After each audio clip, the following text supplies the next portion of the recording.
OMG, OMG, OMG, OMG! Yo, it is popping off, boys and girls. It is your boy BN, aka Mr. Kingdom Builder, and we are back again for some more action here on SSS1-6.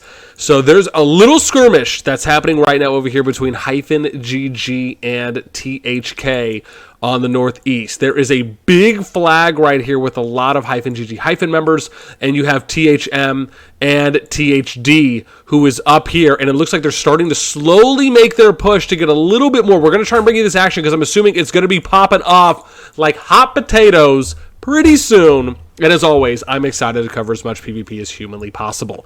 So I like how we're seeing a little bit of a skirmish fight here happening a little before we see the big fight happening, which again could happen. We're going to be going back and forth pretty frequently. But the reason I like what seems to be -GG kind of making the push out here is so that way either THK cannot get enough reinforcements to come in and or potentially put themselves in a position to kind of flank from that east side. So you can see them pushing it out. Right now, still nothing. Looks like they're just getting into position. This actually, to me, would have been a better play here from -GG- to start initiating on some of the units right there before the full squad comes down, just so you're doing a little bit of poke damage and kind of annoying and either baiting the engagement out to where you can play the favorable numbers in your position, instead of, just kind of waiting for the full fight to happen. But now you can see -GG is actually pulling back. And this is kind of the good play, right? It's you push back THK as far as you can. You just kill as many units off as you can. That way -GG players can then go back and support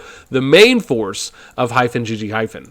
And THK, again, still some players. I imagine they're just going to be kind of hanging around for a minute. And let's see here if we're going to end up. And what I love about this is, dude, this is going to be a massive fight. Oh my gosh. So paying attention here, they're essentially fighting through a mountain choke, which is really interesting. And however, you see a bunch of -GG- players that I can't actually see what. Oh, that must have been the flag removal. So now, however, hopefully these players do not. Well, no, actually, they might leave if they need to kind of re-up because they might have been running engineering legions, which kind of seems to be the case for some. It looks like we can see some Chakchas there, some Ordos, I think, is what we're seeing. So we're going to have to see how this one plays out. As always, let's look at what some of the matchups are going to be, and we'll show you guys a few other areas if we do get a chance. I like still how -GG decides, hey, we're going to leave some players over here to fight. However, those kind of small fights and skirmishes I really like watching as well, because I think when you're kind of fighting these 6-on-6s, 10-on-10s, 15-on-15s, it's a nice way to kind of show more of your micro tactics in game, just because you're not really kind of fighting a full-on war effort or front. But listen, man, the numbers are decent right now. I mean, we're pretty matched up here. I imagine we're just going to have to wait for the -GG- units to head back, and then they'll probably re-up if they do. But man, is this going to be a wild one. Let me grab a couple screenshots real quick so I don't forget, because that's like one of the things I always do forget. And then my thumbnail guy always tells me, like, listen, bro, I just, if you can get some screenshots. So, what can I say? I'm hyped. I'm always excited. So, okay. While we're waiting for this bonanza to kick off, which is going to be pretty dope when it does, let's look at what some of the open field marches are that people are running. As always, I like to do these for each of the videos because I think it's a great way to kind of show what are we seeing as the meta within those kingdoms, and then are those kingdom metas consistent across multiple kingdoms where you can see what players are consistently running. Right? So, Mage, this looks like we're running Waldir Lilia. We're running Veln Waldir here. Lilia, looks like Lilia Waldir. Yep, Lilia Waldir there. We have a Lilia Waldir. We have a Veln Thea, which is interesting. Okay, don't really see too many of those. And then we have a Garwood. That looks like Garwood Chakcha? Ordo, possibly? Yeah, I have to remember the facial. There we go. And then we have a Kanara Guanwin, I think. No, yeah, it is. Wow. So Kanara Guanwin there. Looks like we got Madeline Garwood for tank. We got Thea, and I can't see the other. Looks like maybe Eliana. And then we have another Madeline Garwood. Let's see here. We got some flyings. What are you guys running? That's Atheist Crag. We have Atheist Syndrian, I think. Or sorry, Frager. My apologies. Unless that's just there from the side. I have to remember too. Let's go look real quick. I have to remember what these people look like. Jeez. Yeah, so Frager has more of the arrow wings. But see, like, you can just, like, look. Their thing looks pretty similar. Oh, I see. So, Frager's not going to have wings, which basically means any hero that has wings is going to be Thea. So, yeah, no, that was a Thea then. I guess it's pretty easy to spot, really, ideally. Okay. Let's go look on the other side here. How are we looking over here? So, we're running. We got a Veln Waldir. We got a Garwood Eliana. Can't really see that. Pure Tang, Garwood Madeline, Garwood Eliana. And that seems to be the case. Garwood Eliana, kind of the budget-friendly tank option there. We got a Emrys Bakshi for Cav. Looks like we got another, in this case, Eliana Garwood. We got an Atheist Thea here. Let's see. We have a Emrys. Is this Emrys Thea that I'm seeing? Or am I just missing because of how that's positioned? Veln Waldir. Let's look at a few others here. This one looks like Veln Eliana or maybe Alwyn as who's standing next to. Let's go look over here. Madeline Garwood tank. Here we go. So, Thea Frager. So, there's Frager. Frager is so White Wings Thea, Dark Wings Griffin Frager. Let's just say that. That makes it a little easier, I would imagine. We got a Waldir. Is that Waldir Alistair? Or can I just not zoom in that close there? And I'm tripping. Look, no, I think Waldir Alwyn, maybe. And then it's Alistair Emrys? It could be. It looks like that looks like his sword, right? That's tilted sideways. Dude, this is going to be pretty massive. Now, I wonder if we're going to end up seeing anyone flanking from the side, right? Like, are we going to see any flanks here around this edge? Are we going to see any flanks around this mountain or hill? I guess we could say as well. I mean, at this point, they're just waiting for more GG people to go. Dude, I gotta read some of these. I gotta read some of the world chat stuff. Open for 78. Oh gosh, man, you guys.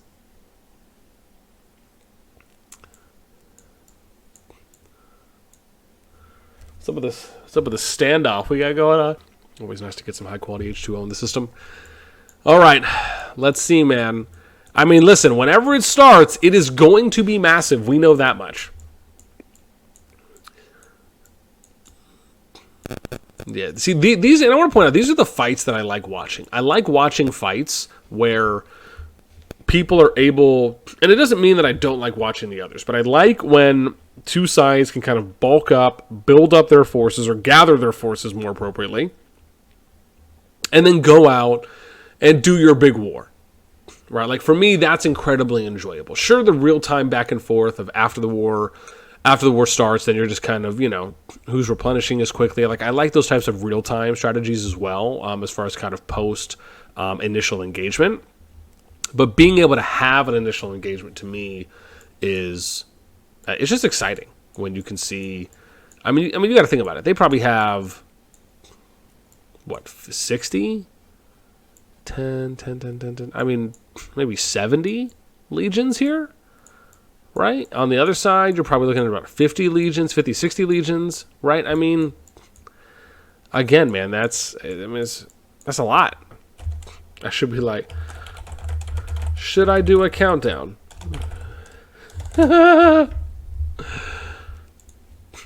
Should I do a countdown? I should just, I mean, it'd be so cool if I just ran a, what is it? If I ran like a T1 cab or something like that, or a T2 cab just across here, and I said, once my unit crosses the threshold, go, or something. That'd be... All right. Here we go for the big bonanza.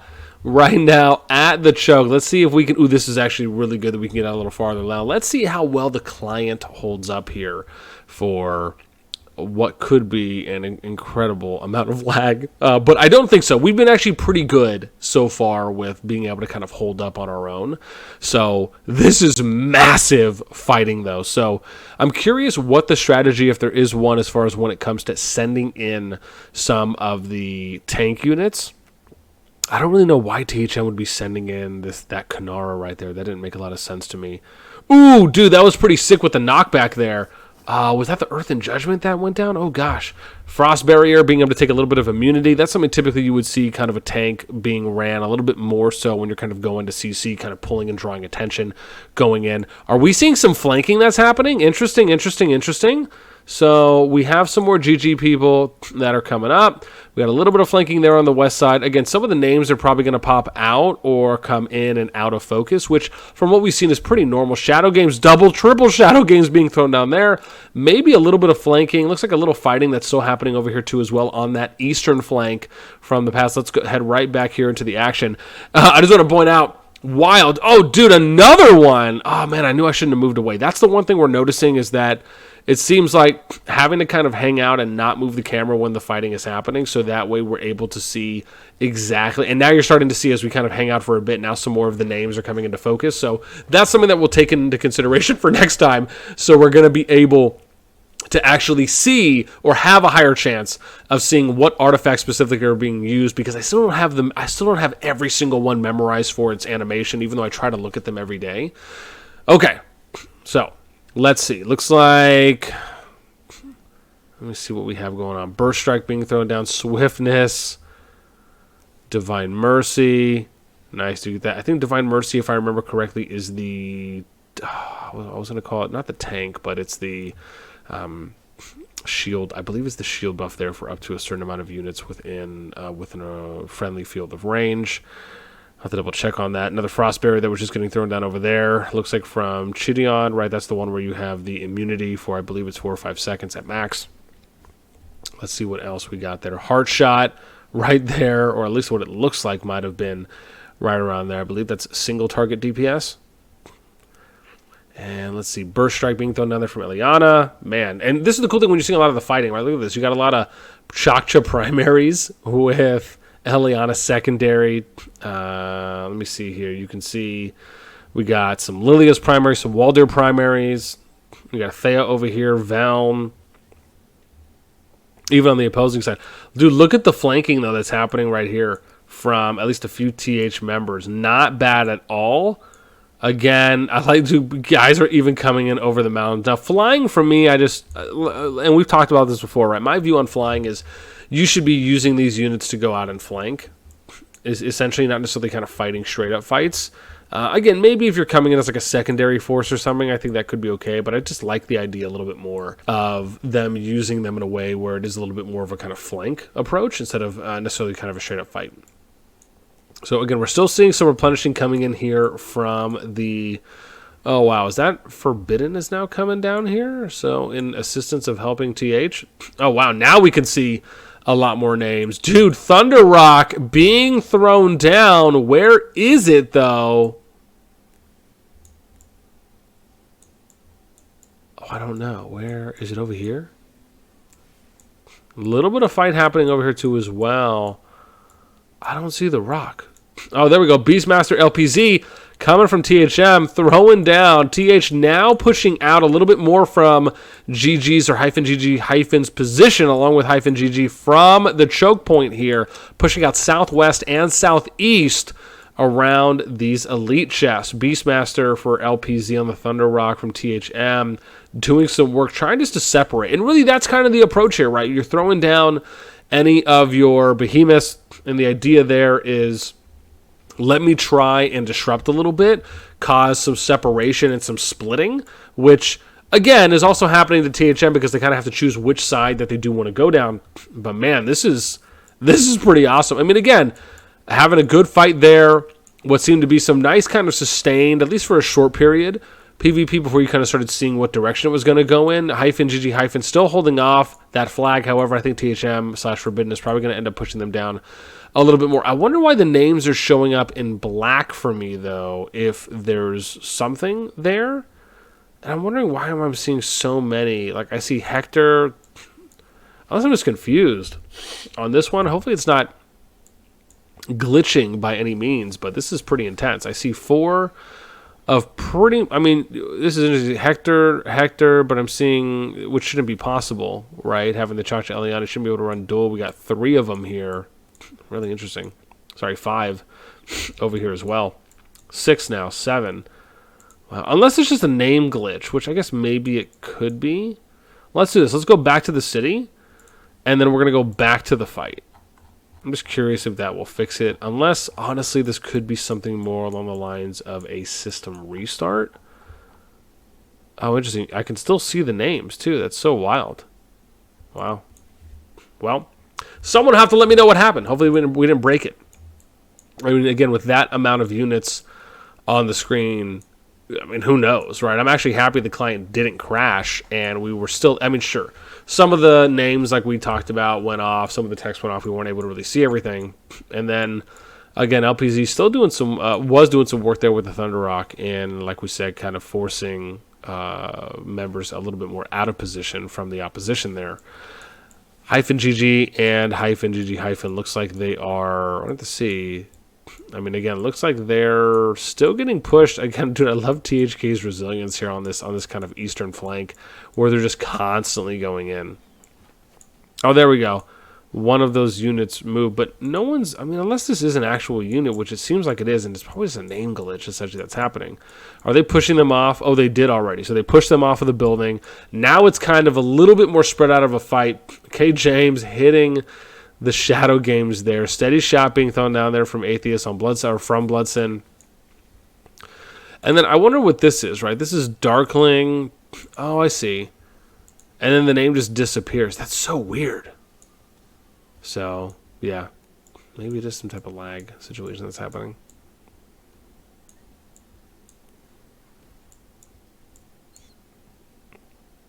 Okay.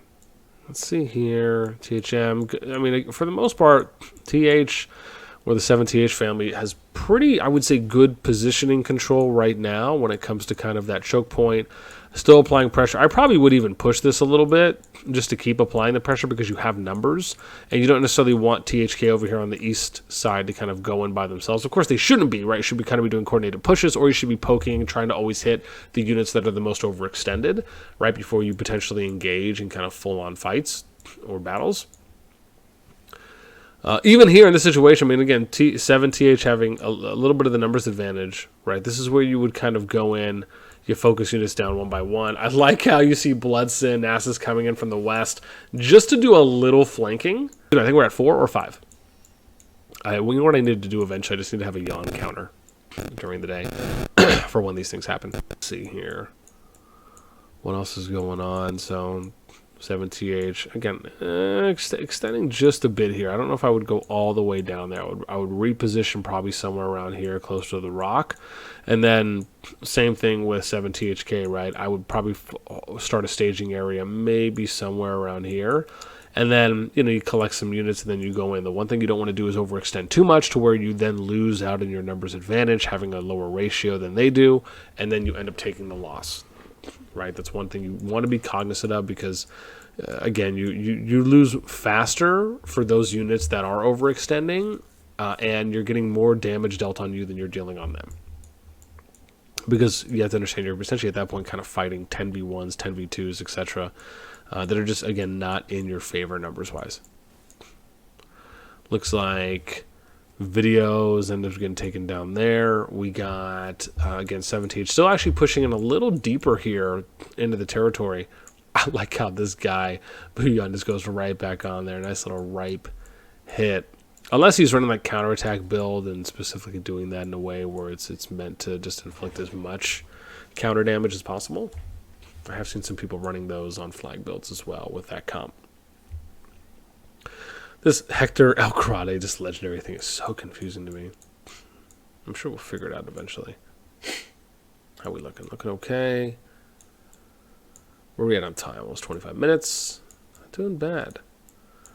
Still got some more units that could be coming in. Here comes Boo on the assist there for 7TH. And again, taking a look at how this looks on the east side, right? You're just getting nice reinforcements here from the GG side.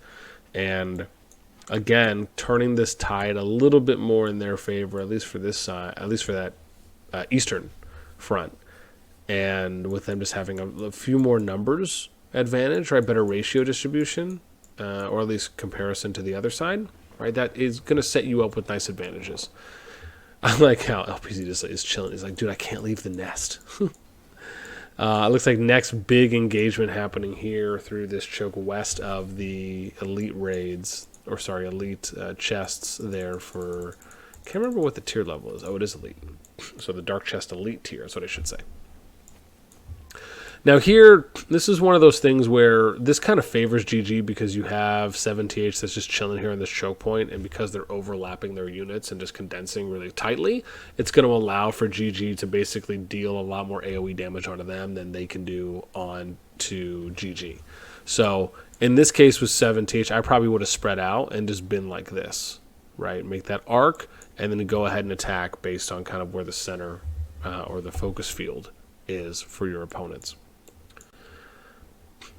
But yeah, it doesn't look like they're going to be able to move too much. That actually might be LPZ's limit. Oh, maybe not. Wow, I didn't realize you can go a little farther. Interesting. So he can actually push farther. I was figuring he was confined a little bit more than that, but I guess it depends on where they summoned. And so, but this is nice to see a little bit more pressure applied there. This is where, if you're going to push the Behemoth out, you would want to make sure that you have, you know, some forces there, so that way you could be hitting those units while they're focusing on the Thunder Rock, allowing for you to deal more damage onto them than they're able to deal onto you, right? It's kind of the base idea here. Let's see if there's any more fights. Yeah, the GG guys are just like, yeah, we don't really care about the fighting. We're just going to build, bro.